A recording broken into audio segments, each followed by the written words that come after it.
मसीह की बहुत अच्छा गवाही के लिए, गीत के लिए और लंबा बाइबल वचन पढ़ने के लिए सबको हम लोग धन्यवाद देंगे। आज सबसे बड़ा खुशी का बात मुझे ये हो रहा है, आज हम लोग अल्फा रॉक का स्टूडियो से, रिकॉर्डिंग स्टूडियो से हम लोग आज प्रकाशित कर रहे हैं। आज से हम लोग यहीं से प्रकाशित करेंगे। पिछले दिनों में हम लोग हमारा ऑफिस में से हम लोग कर रहे थे। अभी बहुत सारा रिकॉर्डिंग नहीं कर पाए, इसलिए यूट्यूब में और कई में अच्छे हम लोग का मैसेज सब छूट गया। तो इसलिए हम लोग पास्टर सैमुअल और श्वेता मैडम से हम रिक्वेस्ट किए कि क्यों नहीं इसको हम लोग सुधार किया जाए। तो आज हम लोग का रिकॉर्डिंग हो रहा है, जो हम लोग फेसबुक में, यूट्यूब में डाल सकते हैं, और स्टूडियो से हो रहा है। और यहाँ पर हम लोग का कैमरामैन है मिस्टर मसी चरण, कैमरामैन है, उसके लिए प्रभु को धन्यवाद हो। और हम लोग का जैसा हमेशा हम लोग का एंकर, हम लोग का मेरे असिस्टेंट विकास और हम लोग का एंकर निकी और दोनों एक दूसरे का कम्प्लीमेंट करते हैं, उनको मैं धन्यवाद देता हूँ।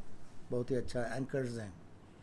और यहाँ पर हम लोग जो यूथ ओरिएंटेशन में हम लोग एक चीज़ करने जा रहे हैं, इस यूथ ओरिएंटेशन में, कि जो भी बाइबल स्टडी में बुधवार को आना चाहेंगे, यूथ ओरिएंटेशन में आना चाहेंगे, तो स्टूडियो में आपका जगह है, आप लोग आ सकते हैं।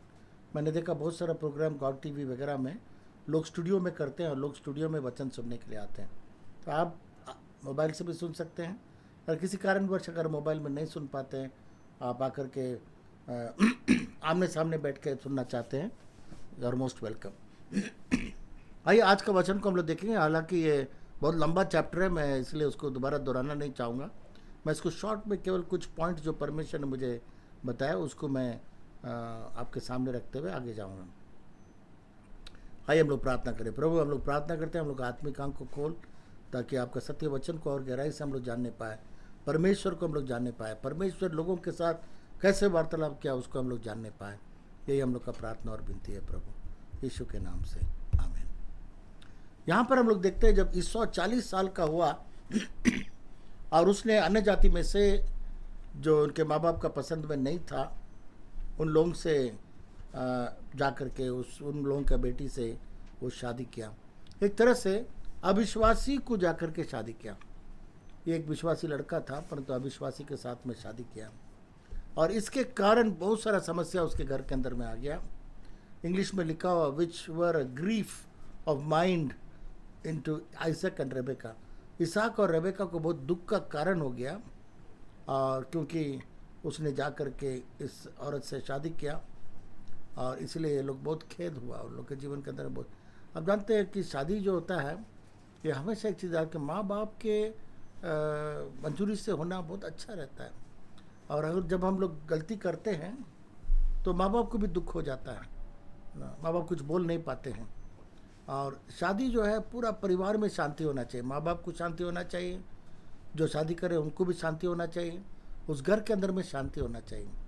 जब आप सही तरीके से नहीं करेंगे, विश्वासी से नहीं करेंगे बहुत सारा चीज़ें, उस समय माँ बाप भी दुखी हो जाते हैं, आपका मंडली भी दुखी हो जाता है, और दूसरा आपके जीवन के अंदर में भी बहुत सारे कमियां रह जाती हैं। यहाँ पर एक चीज़ मैं आपको बताना चाहूँगा, या 27 चैप्टर में इसके बारे में ये फिर एक बार अपना दुख को बताती है रेबेका। उसकी माँ क्या कहती है, उसका जब बेटा जब उसको बोलती है तुम भाग जाओ यहाँ से, तुम्हारा भाई तुमको जान से मार डालेगा, तब 46वां पद में देखिए रेबेका क्या कहती है। 2 कारण से वो अपना बेटे को घर से भगा देती है। एक, ईसा तुमको जान से मार डालेगा, क्योंकि ईसा बहुत गुस्सा है, तुमने उसका आशीष को ले लिया है, इस कारण तुमको मार डालेगा, घात कर देगा। इसलिए वो अपने भाई के घर में उसको भागने के लिए बोल रही है। फिर रिबेका ने इसहाक से कहा, हित्ती लड़कियों के कारण, अविश्वासी लड़कियों के कारण मैं अपने प्राण से घिन करती हूँ। सो यदि ऐसी हित लड़कियों में से जैसे इस देश का लड़कियों है, याकूब भी एक को कहीं ब्याह ले, तो मेरे जीवन में क्या लाभ होगा। तो उसका सबसे बड़ा कंसर्न था कि कहीं उसका छोटा लड़का भी जाकर के ऐसा शादी करेगा, विश्वासी से, अन्य जाति से शादी करेगा, तो उसको बहुत दुख होगा। तो ये एक कारण ये भी था कि माँ शायद उसका बड़ा बेटा को एक तरह से प्यार न करना, नफरत करना, मैं सोचता हूँ ये भी एक कारण हो सकता है, क्योंकि उसने जा कर के अन्य जाति से शादी किया। तो मैं आपसे ये पूछना चाहूँगा, मैं भी उसके बारे में सोचा कि परमेश्वर ने याकूब को इतना आशीष क्यों दिया। कभी आपने सोचा, इतना बड़ा धोखाबाज जो अपना बड़ा भाई का पहलौठा हक को छीन लिया, खाने के छोटा सा डाल, और इसके पीछे में उसने उसका पहलौठा हक छीन लिया, और उसके बाद में बाप का आशीष भी चोरी करके ले लिया, धोखा दे करके ले लिया। तो ऐसा लड़का को परमेश्वर क्यों इतना आशीष दिया। आप देखिए, परमेश्वर जो किसी के लिए रेफर करने का जरूरत नहीं है, पर तो परमेश्वर कहता है इब्राहिम का परमेश्वर, आइजक का परमेश्वर, याकूब का परमेश्वर कहता है। परमेश्वर अपने नाम को ऐसे व्यक्ति के साथ में जोड़ता है जो कि एक शुरू में एक लालची था, धोखाबाज था, जो है ना, उसने अपने एक छोटा सा खाने के पीछे, जब उसका भाई भूखा आया था और वो दाल बना रहा था, तो उसने कहा कि थोड़ा सा मुझे दे दो, मेरी जान निकल रही है। और उस समय उसने कहा मुझे पहलौठा दे दे, तुम्हारा पहलौठा हक का में दे दे, तब मैं तुमको दूंगा। पिछले यूथ ओरिएंटेशन में हम लोगों ने देखा, कई बार लोग जो है अपने अच्छे जीवनों को खो देते हैं, छोटा सा चीज़ के पीछे में, छोटा सा आनंद के पीछे में, छोटा सा इसके पीछे में वो अपना पूरा जीवन चरित्र को ख़त्म कर देते हैं। और एक छोटा सा डाल के पीछे में, छोटा सा आनंद के पीछे में, छोटा सा लोगों के साथ कॉम्प्रोमाइज़ करने के चलते, है ना, लोग अपना जीवन को खो देते हैं। हम लोग का जीवन बहुत प्रेशियस है, इसलिए हम लोग को बचा के रखना है, और ये छोटे से चीज़ में हम लोग अपने जीवनों को खोना नहीं है। पर तो कोई बात नहीं है, जब याकूब ने धोखा दे के ईसाऊ से पहलौठा ले लिया, चलिए वो तो हो गया। पर तो जब उसका बाप का आंख कमज़ोर होने लगा, तो उसने वो अपने बेटा को आशीष देना चाह रहा था। उसने कहा कि देखो मेरा आंख बहुत कमज़ोर हो रहा है, तो ईसाऊ को, बड़ा बेटा को बुलाया और कहा जाओ मेरे लिए हिरन का मीट बना के लाओ। वो शिकारी था, हिरन मार करके वो मीट भी अच्छा बनाता होगा शायद, और उसका बाप उसको उसके खाने के चलते बहुत पसंद करता है, और इसलिए वो उसको आशीष देना चाह रहा था। पर तो उसका माँ सुन लिया ये बात, और माँ नहीं चाह रही थी कि उसको आशीष मिले। दो कारण है इसमें। एक कारण उसको खुद नहीं मालूम है कि परमेश्वर का ग्रेट फेवर याकूब के ऊपर में था। हालांकि वो बहुत बड़ा धोखाबाज था, ठीक है, पर तो परमेश्वर का बुलाहट, परमेश्वर ने उसको गर्भ से ही चुना हुआ था, और ये वो नहीं समझ पा रहा था, और ना रेबेका समझ पा रही थी। तो उसने सोचा कि किसी तरीके से इसको आशीष भी हम छीन के दे देंगे। इसलिए उसने अपने छोटा बेटा को कहा जाओ धोखा दे करके तुम्हारा बाप से जा कर के आशीष ले लो, तुम हिरन का मीट की तरह, मैं भी 2 बकरा का लेके काट के लाओ, मैं हिरन की तरह मैं बना दूँ, हिरन के मीट की तरह बना दूंगा, और तुम जाके तुम्हारा बाप को दो और आशीष ले लो।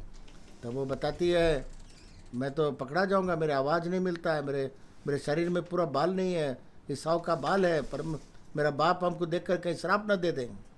तब वो बोली नहीं, हम तुम्हारा सब कुछ हम देख लेंगे। उसने चमड़ा पहना दिया उसका गर्दन में और हाथ में, और उसके बाद अच्छा से मीट बना दिया उसका भाई की तरह, और उसके बाद वो जा कर के अपने बाप के पास में गया। पर तो बाप को थ्रू आउट शक था, बोला आवाज़ तो छोटा बेटा का है, बड़ा वाला का नहीं है, इधर आओ नज़दीक आओ। तब उसे सुन के देखता है, उसमें भी महक है, क्योंकि उसने बकरा का चमड़ा सब पहना दिया था। छू के देखता है, बाल है। उसके बाद में भी पूछता है क्या तुम मेरा बड़ा बेटा? बोला हाँ बड़ा बेटा हूँ, आवाज़ नहीं बदल सका हूँ। खैर उसने सारा आशीषों को, छोटा बेटा सारा आशीषों को लेकर के, याकूब लेकर के फरार हो जाता है। और पर तो उसके बाद में ईसा आता है। ईसा आकर के देखता है कि जब तुरंत निकल गया वहाँ से, और उसने कहा क्या मेरा आशीष सब वो लेके चला गया क्या? तो उसका पिताजी बोला कौन? मैं तो तुमको समझ करके मैंने आशीष दिया। बोला नहीं पिताजी, वो तो मेरा धोखा दे करके सारा आशीष लेके चला गया, तो भी हमको भी कुछ आशीष बाकी है, तो हमको आशीष दो। और उस समय याकूब ने उसको आशीष दिया। इसमें मैं एक चीज़ आपको बताना चाहूँगा कि फादर का ब्लेसिंग कितना इंपॉर्टेंट है। आज बहुत सारे लोग नहीं समझ पाते हैं ये वाला। आज फादर के साथ में लड़ाई, फादर के साथ में बहुत लोग अनबन रहता है। बहुत लोग बेटे लोग फादर को मारता है, कई बार घर से बाहर निकाल देता है, अपना घर छोड़ करके उनको भाड़ा में रहना पड़ता है। तो ये फादर का ब्लेसिंग बहुत इंपॉर्टेंट है। जो फादर ने ब्लेसिंग दिया, जो ब्लेसिंग दिया बहुत ही महत्वपूर्ण ब्लेसिंग था, है ना। बहुत महत्वपूर्ण ब्लेसिंग था। आइजक का जो ब्लेसिंग था बहुत ही ग्रेट ब्लेसिंग था, है ना। और उसने अपने बेटे को जो ब्लेसिंग देने के लिए जा रहा था। तो मेरे प्रिय मित्रों, है ना, वेट मत करिए मरने तक। यहाँ पर आइजक जो है जब 40 साल का बूढ़ा हुआ तब वो ब्लेसिंग देना चाह रहा था, अपने बेटों को आशीष देना चाह रहा था। उतना देर तक वेट मत करिए। आपके बच्चों को आप हर रोज आशीष दीजिए। आप जो बोलेंगे वही हो जाएगा। अब सोचिए, इन लोगों का जो ब्लेसिंग अगर आप देखेंगे, कितना फ्यूचर को सोच समझ करके फ्यूचर का ब्लेसिंग अपने बच्चों के ऊपर में दिया। आज कई बार मैंने देखा माँ और बाप लोग श्राप देता है बच्चे लोग को, तो मर जाओगे तुम, ये हो गया, कोड़ी होगा, तुम बिक्री में नहीं होगा, वो नहीं होगा, बहुत गालियाँ देते हैं। पिताजी माँ दोनों मिलकर के बच्चों को गालियाँ देते हैं। बच्चों को गालियाँ मत दीजिएगा, क्योंकि ये सब चीज़ पूरा हो जाएगा। उसके बाद ज़िंदगी भर आप रोएंगे, आप पूछेंगे कि क्यों ऐसा हो गया, क्योंकि आपका श्राप उसके ऊपर लग गया। कई बार गुस्सा होने पर हम लोग बहुत कुछ बताते, तुम ये हो जाएगा, वो हो जाएगा। मैं बहुत सारे माँ बाप को देखता हूँ, इतना लंबा चौड़ा श्राप देते हैं। मत दीजिए, बच्चों को आशीष दीजिए। आपके बच्चों को आशीष दीजिए। आइसाक ने अपने दोनों बेटों को पहले जाने से पहले वो आशीष देना चाह रहा था। और ये बहुत इंपॉर्टेंट चीज़ है कि हर बच्चे अपने बाप को प्यार करें, आदर करें और उसके अधीन रहें और ब्लेसिंग्स को लें, और बाप लोग भी ब्लेसिंग दे। आज कौन सा बाप ऐसा है जो आशीष दे के जाता है? हम तो आज तक नहीं सुने हैं। वो तो बाइबल में ही लिखा हुआ है। मैं नहीं सुना मरने के टाइम कोई बाप बुलाया, बेटा को बुलाया, बेटा के ऊपर हाथ रख के ब्लेसिंग दिया, सब बेटों पर आशीष दिया। बहुत कम ऐसा होता है। पर तो मैं सोचता हूँ ऐसा सब विश्वासी लोग करना है। बच्चों के ऊपर में, चाहे आप जाने से पहले, जब जिंदा रहते हैं, अच्छा जवानी के समय पर भी, जब आपका आंख खत्म हो जाएगा उस समय नहीं, आप बच्चों लोग को हाथ रख करके आशीष दीजिए। आशीष दीजिएगा, जो आशीष आप देंगे वही हो जाएगा। मैं याद करता हूँ, मेरी माँ बहुत आशीष हमको देती थी। जब मैं उससे कमरा में जाता था, आशीष के ऊपर आशीष देती थी।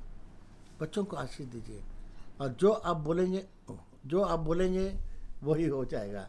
आपके कोई माँ नहीं देख रहे आपके कैमरा में, तो जो आप बोलेंगे वो आपको आशीष मिलेगा। ये बहुत इंपॉर्टेंट है आपके जीवन के अंदर में। इसलिए आज मैं आप रिक्वेस्ट करूँगा कि जितने भी माँ बाप हैं, खासतौर से बाप हैं, है ना, आपका आंख जब धुंधला हो जाएगा, जब मरने लगे, उतना देर तक इंतज़ार मत करिए, पर तो बच्चों के ऊपर में हाथ रख करके आशीष दीजिए। जितना आशीष आप दे सकते हैं, जो आशीष आपके मन में आता है, परमेश्वर जो देता है, उन आशीषों को बच्चों के ऊपर में दीजिए। और जाने से पहले, संसार से जाने से पहले, परमेश्वर आपको मौका देता है, बच्चे लोग को बुलाइए, उनके ऊपर हाथ रख करके उनके ऊपर में आशीष दीजिए, उनका भविष्य के बारे में आशीष दीजिए, और जो आप बोलेंगे उनके लिए हो जाएगा। आजकल के ज़माने में तो आंख धुंधला हो जाने से ऑपरेशन हो जाता है, लेंस लग जाता है, पर उस ज़माने में इस प्रकार का ऑपरेशन नहीं था, उतना साइंटिफिक एडवांस नहीं था, इसलिए लोग का आंख अंधा हो जाता था, डिम हो जाता था। तो यहाँ पर हम लोग देखते हैं कि यहाँ पर यह जेकब ने अपने बाप से धोखा से सारा आशीषों को उससे ले लिया, परंतु उसका पिताजी ने बोला कोई बात नहीं है, तुम्हारा भाई थोड़ा देर तुम्हारे ऊपर राज करेगा, तुम थोड़ा दिन के बाद उसके ऊपर आ जाएगा। बहुत सारे जितने बाइबल स्कॉलर्स हैं, बाइबल के पंडित्स हैं, वो बाइबल स्कॉलर्स हैं, वो ये बताते हैं कि ये आशीष जो है जो परमेश्वर ने छोटा भाई को जो इसहाक ने दिया, और बड़ा भाई को बायां हाथ से दिया, है ना। छोटा के ऊपर में दाहिना हाथ रखा, बड़े के ऊपर में बायां हाथ को रखा और आशीष उसको दिया। तो ये आशीष देने का भी बहुत बड़ा कारण है। इसमें आप देखिएगा कि जब याकूब ने इस तरीके से किया इफ्रीम और मनश्शे से, वो इसहाक ने जो आशीष दिया था अपने बेटे याकूब और इसहाक को, वही आशीष समझ करके यहाँ पर याकूब ने अपने हाथ को हीराफेरी कर दिया। उसने हाथ को बायां हाथ को बड़ा के ऊपर में रख दिया और दाहिने हाथ को छोटा कॉपर में रख दिया। बहुत सारे बाइबल स्कॉलर्स ये कहते हैं, इसको मैं आपको ज़्यादा वेरीफाई नहीं कर पाऊँगा, परंतु इंग्लैंड जो है वो बताता बड़ा भाई था एक तरह से। वो इंग्लैंड और अमेरिका, इंग्लैंड जो है, यूके जो है, वो उसका बड़ा भाई का था, बड़ा भाई बना, सॉरी, इंग्लैंड जो है, यूके जो है, छोटा भाई का था। और वो बहुत पावरफुल हुआ एक ज़माने में। उसमें से छोटा भाई, बड़ा भाई निकल करके गया और अमेरिका से और इससे भी बढ़कर बना। मैं इसके बारे में आपको नहीं बता सकता हूँ, पर तो ये दो आशीष देखते हैं कि इस तरीके से हुआ है। पहले यूके बहुत मजबूत था, उसके बाद यूके में से निकल करके आया और फिर अमेरिका बहुत पावरफुल हो गया। तो ये दो भाई के आशीषों के बारे में कुछ बाइबल स्कॉलर्स लोग बताते हैं। तो यहाँ पर हम लोग देखते हैं कि ये आशीष देना बहुत ही इम्पोर्टेंट चीज़ है लाइफ के अंदर में, परंतु ये इतना धोखा दिया, लास्ट में इसका एक नतीजा ऐसा हुआ, उसको अपने घर छोड़ के भागना पड़ा। कई बार हम लोग सोचते हैं धोखा से हम लोग सब चीज़ पा लेंगे, है ना। बहुत सारे लोग का जीवन के अंदर में ऐसा ही, धोखा में बहुत सारा हमने, और बड़े खुश हो जाते हैं, हमने उसको ये कर दिया, हम चीट कर दिया, मैंने ये पा लिया, वो ज़मीन मैंने पा लिया, मैंने वो पा लिया, नौकरी उसको मिलना था हमको मिल गया। बहुत सारा चीज़ आदमी ज़िंदगी के अंदर में बहुत सारा चीज़ चीटिंग करके ले लेता है। मेरे प्रिय मित्रों, जिसका परमेश्वर का फेवर है उसके ऊपर में, उसको चीटिंग करके लेने का ज़रूरत ही नहीं था। ये जो जितना भी चीटिंग करके लिया ना, उससे बढ़कर तो परमेश्वर का फेवर जेकब के ऊपर में था। आप पूछेंगे कैसे? क्योंकि परमेश्वर माँ के गर्भ से चुन करके भेजता है। परमेश्वर पहले ही याकूब को पसंद किया। परमेश्वर याकूब के ऊपर में फेवर था। परमेश्वर याकूब का पूरा फ्यूचर देख रहा था। हम लोग किसी का फ्यूचर नहीं देख सकते हैं। जब परमेश्वर देखता है ना, सुबह और शाम एक साथ देखता है। बाइबल में लिखा, सुबह और शाम परमेश्वर एक साथ देखता है। हम लोग नहीं देख सकते हैं। जब तक हम लोग उस जगह पर, जब हम लोग पृथ्वी घूमेगा, तब हम लोग, सुबह और रात हम लोग के लिए होता है। परमेश्वर एक व्यक्ति का जीवन शुरू से, जन्म से पहले, माँ के गर्भ में आने से पहले और मृत्यु अंत तक परमेश्वर उसका जीवन देखता है, और आपका जीवन और मेरा जीवन भी देखता है। इसलिए परमेश्वर याकूब का सारा जीवन उसने देखा। और उसके बाद आप जानते हैं कि याकूब का जीवन में क्या हुआ, आप जानते हैं। पर याकूब में उसका माँ इस तरीके से उसको धोखा से आशीष देने के कारण क्या हुआ, अपने बेटे को मृत्यु तक देख नहीं पाई। उसका बेटा वहीं पर मर गया और वो देख नहीं पाई। एक माँ अपने बेटे से देख के अलग हो गया, एक छोटा सा एक तो गलती के कारण। अपने माँ जो गलती किया, उसके चलते माँ को अपने बेटे को दूर भेजना पड़ा, और दूर जाने के कारण बेटा माँ को नहीं देख सका, माँ बेटा को नहीं देख सका। ये कितना बड़ा ट्रेजेडी और दुख है। कई बार हम लोग सोचते हैं धोखा के साथ में, उसके साथ एक कीमत भी चुकाना पड़ता है। कई बार धोखा में देखते हैं, मैंने धोखा किया, चीटिंग किया, मुझे ये मिल गया, मेरा वो मिल गया। थोड़ा देर का आनंद तो है, पर तो उसके साथ में उसका कीमत भी चुकाना पड़ता है। याकूब उसका कीमत चुकाया। उसको अपने माँ को, पिताजी को छोड़ करके उसको जाना पड़ गया उसको, अपना पिताजी और माँ को छोड़ करके। कई बार ऐसा होता है, थोड़ा सा हम लोग का धोखा का आनंद के चलते हम लोग को बहुत बड़ा दंड देना पड़ता है। याकूब को दंड देना पड़ा। आगे जाकर के हम लोग और भी देखेंगे। अभी उसको वो तो उसने तो अपने भाई को धोखा दिया, पर तो अभी वो खुद ही धोखा खाना शुरू कर दिया। जब वो अपने लाबान के घर में जब था, तो उसने लाबान की छोटी बेटी को प्यार किया, परंतु उसका बाप ने उसको धोखा दे करके उसका छोटी बेटी को शादी करा, बड़ी बेटी को शादी करा दी। तो उसको फिर 7 साल काम करना पड़ा छोटी बेटी के लिए। उसका वेतन को बहुत बार, उसका ससुर जो है, वेतन को बहुत बार उसका चेंज किया। उसका हक नहीं दिया, उसका मजदूरी नहीं दिया। बहुत सारा समस्या उसके जीवन, एक से एक धोखा उसके ऊपर में मिला। उसके ससुर से मिला धोखा, वेतन में उसको धोखा मिला, सब चीज़ में धोखा मिला। कई बार हम लोग सोचते हैं कि हम लोग बच जाएंगे, हम लोग ना, पर कोई काम का नहीं आया। उसने बहुत सारा चीज़ धोखा करके पाया, पर क्या कर पाया? वो पहला तो हक को भी एंजॉय नहीं कर पाया। कई बार हम लोग जो है ना, जो चोरी करके लाते हैं, जो चोरी करके पैसा आता है, रिश्वत से पैसा आता है, ये सब ज़्यादा दिन टिकते नहीं हैं, क्योंकि जैसा आया वैसे वो उड़ जाता है, क्योंकि उस पर बरकत नहीं, उस पर आशीष नहीं है। गलत रीति से कोई चीज़ पाने में हम लोग को आशीष नहीं है। तो यहाँ पर देखते हैं कि याकूब जो धोखाबाज था, आगे वाला चैप्टर्स में हम लोग देखेंगे कि परमेश्वर ने याकूब को इज़राइल बनाया, और कैसे बनाया आने वाले चैप्टर्स में हम लोग देखेंगे, आने वाले दिनों में देखेंगे कि एक धोखाबाज को परमेश्वर किस प्रकार से उसका नाम को बदल दिया और उसका नाम इज़राइल रखा, प्रिंस, राजकुमार, और उसका जीवन किस प्रकार से परिवर्तन हुआ, किस प्रकार से वो मन फिराया और अपने बेटे, अपने भाई से माफ़ी मांग के उसके साथ मेल मिलाप करने के लिए आता है।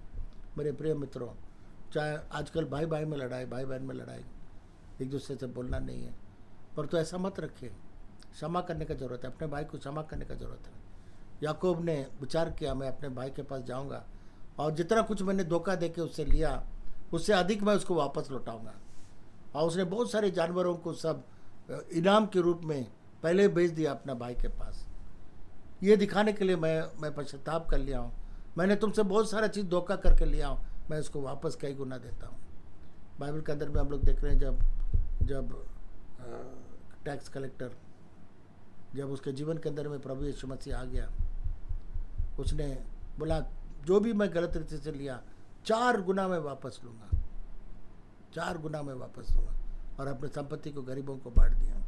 जब मनुष्य के अंदर में पश्चाताप आता है ना, तब याद आता है कि जो जो चोरी किया, कौन कौन चीटिंग किया, क्या क्या चीज़, सब चीज़ वापस लेके देने के लिए। मेरे जीवन में जब मैं जवान था और प्रभु का सेवा में आया, मैं रेल पटरी में जाके प्रार्थना करता था, चलते चलते प्रार्थना करता था। मैं कहा प्रभु कोई ऐसा चीज़ दिखाइए जो मैंने मेरे जीवन के अंदर में जो गलत काम किया, चीटिंग किया, उसको मैं पछताप करना चाहता हूँ, उसको मैं वापस करना चाहता हूँ। तो प्रभु ने मुझे दिखाया, जब मैं हॉस्टल में था स्टुअर्ट स्कूल उड़ीसा में, मैं एक हॉस्टल में था, वहाँ पढ़ रहा था। बहुत सारे राजा रानी के बच्चे लोग वहाँ पर पढ़ते थे उस स्कूल में। उसी स्कूल में मेरे माँ बाप ने मुझे हॉस्टल में डाला। तो जब मैं वहाँ पर था तो एक लड़का ने मैं अच्छा पैंट शर्ट पहनता था, बहुत टेरिकॉट पैंट, टेरिकॉट शर्ट पहनता था, और बहुत सारे बच्चे लोग केवल कॉटन पहनते थे। और कुछ लड़का को बड़े जलन होता था, उसने मेरे सारे पैंट और शर्ट को चोरी कर लिया।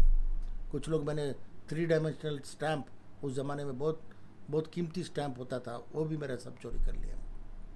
तो मैं बड़ा दुखी हो गया, मेरा पैंट शर्ट सब चोरी कर लिया। मैं मेरे हॉस्टल के मेरे टीचर के पास गया, मैंने कहा सर तो ये लड़का जो है मेरा सारा चीज़ चोरी कर लिया।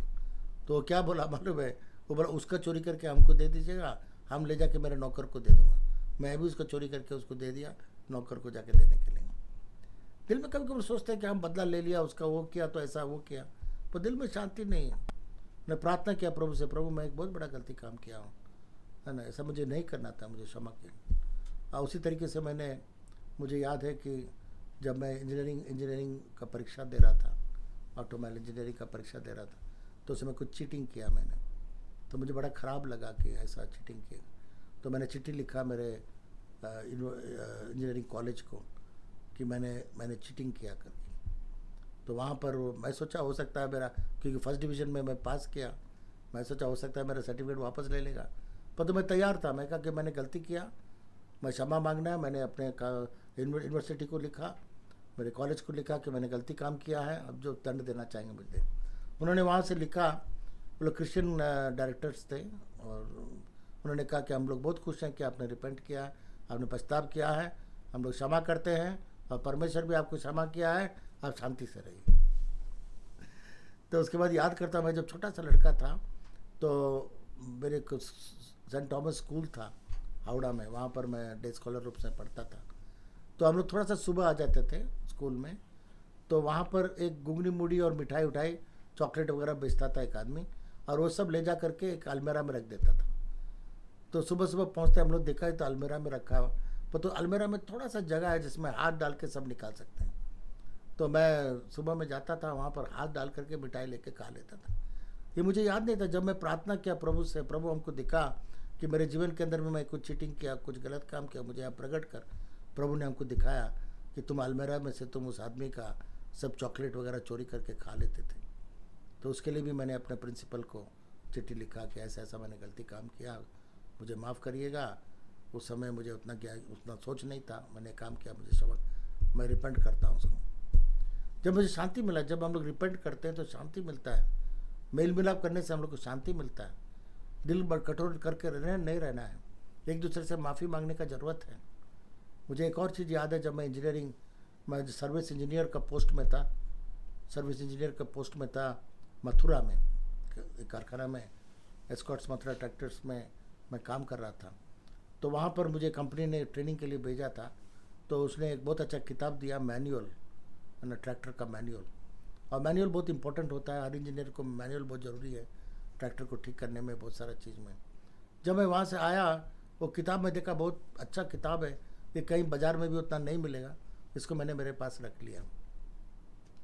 जब मैं प्रार्थना किया, प्रभु हमको दिखाया, मेरा बेटा तुम ये किताब जो रखे हो, ये अनुचित रीति से रखे हो। तो उस समय तो मैं नौकरी छोड़ के प्रभु का सेवा में भी आ गया था, प्रभु हमको याद दिलाया तुम्हारा बक्सा में है। तो मैंने उस किताब को लिया, पैक किया, ब्राउन पेपर में पैक किया, और उस कंपनी का मैनेजिंग डायरेक्टर को मैंने लिखा। शैतान बोला कि ऐसे ही भेज दो, मैंने ऐसा नहीं भेजूंगा, मैं सारा चीज़ बता के भेजूंगा। मैंने आपने ट्रेनिंग के लिए भेजा, ये किताब मुझे बहुत अच्छा लगा, महंगा लगा, बहुत इंपॉर्टेंट किताब था, मैंने जानबूझ के इसको मेरे पास रख लिया, और मैं इसको आज रिटर्न कर रहा हूँ। और मैंने उसको रिटर्न किया, मुझे बड़ी शांति आई। ऐसा बहुत सारी बातें मैं आपकी ज़िंदगी में बता सकता हूँ। मैंने अपने पिताजी को झूठ बोला, और वो मुझे घायल हुआ, मुझे याद दिलाया परमेश्वर ने, तुम एक दिन आपके पिताजी के साथ होटल में था, आपका पिताजी ने एक सवाल पूछा और तुमने झूठ बोला। पवित्र आत्मा को याद दिलाया, मैंने अपने पिताजी को लिखा। मुझे बड़े शर्म लग रहा था कि कैसे मैं लिखूँ इसको, तो बहुत शर्म लग रहा था। पर तो मैंने इंग्लैंड लेटर लिया और मेरे पिताजी को मैंने लिखा, पिताजी आप होटल में जो आप मेरे साथ थे, मैंने इस प्रकार से मैंने झूठ बोला, मुझे क्षमा कर। बड़े शांति और आनंद आया, शर्म तो आया, पर शांति और आनंद भी उससे बढ़कर था। लास्टली एक और मुझे याद आता है कि मेरे पास्टर को उस समय CSI में मेरा दृढ़करण हुआ था, तो पास्टर ने मुझसे कुछ पूछा, मैंने झूठ बोल दिया, और वो चीज़ परमेश्वर मुझे याद दिलाया। वो मुझसे पूछा तुम कहाँ के हो, मैंने झूठ बोल दिया। परमेश्वर ने बोला उसको लिखो और बताओ तुम सच्चाई क्या। तो मैंने उसको एक इंग्लैंड लेटर लिखा, बोला I am very very sorry ना, मैंने आपसे झूठ बोला।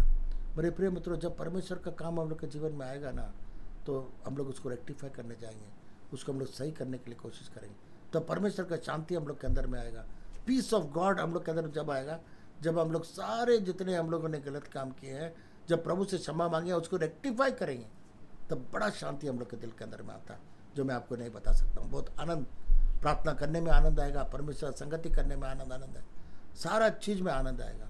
उसी तरीके से याकूब ने एक दिन विचार किया, मैं जाऊंगा वापस, मेरे भाई जान से मार डाले कोई बात नहीं है, मैं उसको जितना मैंने चीटिंग किया उससे अधिक मैं उसको वापस पहुंचाऊंगा और उसके साथ में मेल मिलाप करूंगा। हालेलुया। मेरे प्रिय मित्रों, अगर आज मेरे सुनने वाले लोग, अगर आप में से किसी से अनबन है, माँ बाप से अनबन है, भाई भाई से अनबन है, बहन से अनबन है, दोस्त से अनबन है, किसी को आपने चीट किया, किसी से आपने चोरी किया, या अपने लाइफ के अंदर कुछ, कोई बात नहीं, शर्म मत करिए।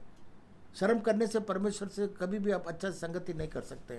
क्षमा मांगिए, उसको बोलिए मैं अभी दे नहीं सकता, मेरे पास पैसा है, पर तुम मुझे क्षमा करो। मैं आपको बता रहा हूँ, परमेश्वर का शांति आपके अंदर में आएगा, आपको एक क्लीन शीट परमेश्वर आपको देगा, तब आप परमेश्वर के साथ में अच्छा संगति कर सकेंगे, तब आपका जो फेलोशिप गॉड के साथ में एकदम क्लियर रहेगा। जैसे मेरे प्रिय मित्रों, अगर कहीं पर भी थोड़ा सा भी आपको याद आता है, परमेश्वर से पूछिए, पवित्र आत्मा आपको याद दिलाएगा, सब बातों को याद दिलाएगा, क्या क्या आपने किया ज़िंदगी के अंदर में। और जब आप क्षमा मांगेंगे, उसको रेक्टिफाई करेंगे, तो परमेश्वर का महान शांति और आनंद आपके अंदर में आएगा। प्रभु आपका आशीष दे। जय मसीह।